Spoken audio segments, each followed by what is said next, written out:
Good morning. I'm Andy Myers at Weiss Research. I'm Jen Amos, and this is your morning market alert for Wednesday, August 31st. U.S. stock futures are pointing to a fourth straight winning session on Wall Street.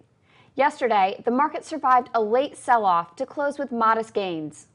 But earlier in the afternoon, the release of the minutes of the latest Fed meeting prompted a rally, at one point pushing the Dow Industrials into positive territory for the year. The minutes showed no clear consensus among members of the Federal Open Market Committee about what their next step would be.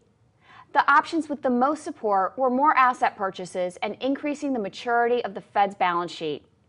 A few favored cutting the interest on excess reserves the Fed pays to banks. And there were some on the committee who thought the central bank was out of ammunition. In the end, policymakers decided to commit to ultra-low interest rates for the next 2 years. And they'll discuss their next move at a two-day meeting in September. Some investors may take a wait-and-see approach when it comes to making big bets in the asset markets. The Fed will be looking at the economic data that comes in over the next 3 weeks to help them decide on next steps. So traders are likely to watch those same reports extremely closely in order to determine their positions. First up is a reading of private sector job creation in August from payroll processing firm ADP. That report may give investors a clue about the government employment report, due out on Friday. Economists' forecasts for that report are all over the map, but the median estimate seems to be about 70,000 jobs. Employers added 117,000 new workers to payrolls in July. At the moment, the dollar is holding relatively steady against other major currencies, and gold prices have stabilized at around $1,830 an ounce, following a big jump yesterday. But crude oil is dipping back below $88 a barrel. It also saw a big run-up yesterday after a weekly inventory report showed an unexpected spike in U.S. supplies, a sign that demand may be weakening. On the corporate front, billionaire investor Carl Icahn is making headlines in association with two separate companies. He and his son, Brett Icahn, are dropping their pursuit of Lionsgate Entertainment. They're selling their entire stake in the company, more than 44 million shares, for $7 apiece.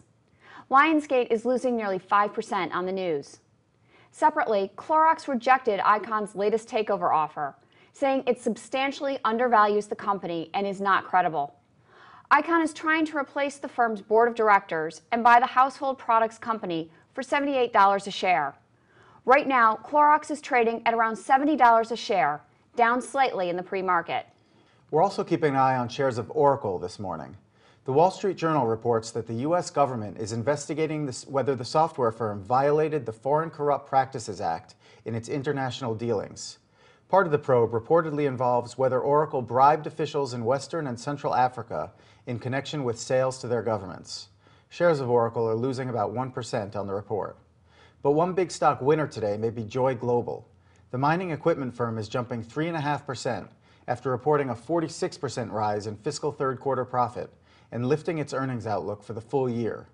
Joy Global also announced the sale of the drilling products business of Laterno Technologies to Cameron International for $375 million in cash. That's the latest from Weiss Research. We'll be back after the opening bell with all the economic data and market reaction.